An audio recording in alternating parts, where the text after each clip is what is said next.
Les chasseurs en avaient prévu 100, finalement 234 haies ont été plantées, parfois au cœur même des exploitations agricoles.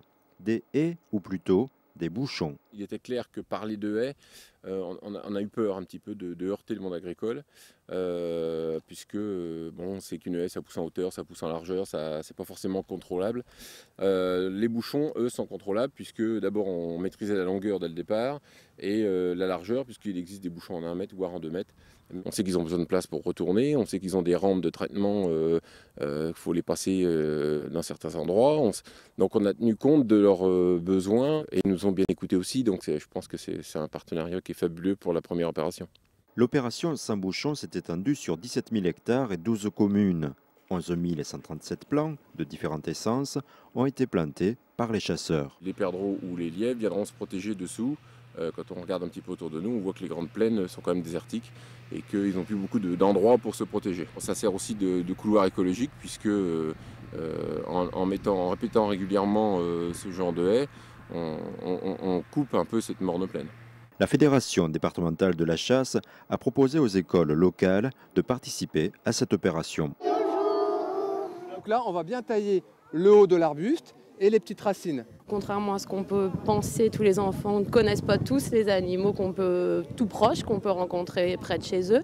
Et puis ça va nous permettre aussi de venir régulièrement, se rendre compte des différentes étapes de croissance des arbres.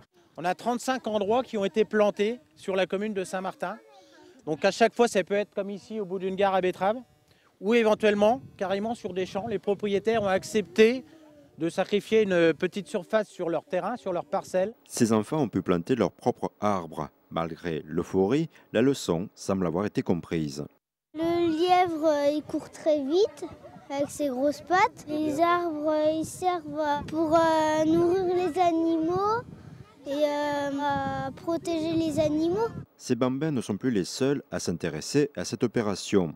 Lors de sa conférence de presse de rentrée, la coopérative agro-industrielle Nourricia a confirmé son intention d'engager des actions conjointes avec les chasseurs et les apiculteurs. En se rapprochant d'acteurs qui travaillent, qui connaissent bien la nature sans être des techniciens, des agriculteurs ou des agronomes, le fait de travailler avec ces acteurs qui sont plus proches de la nature et peut-être moins des questions agricoles au sens strict, nous renforce dans ce regard plus large sur l'écosystème dans son ensemble pour travailler avec la nature.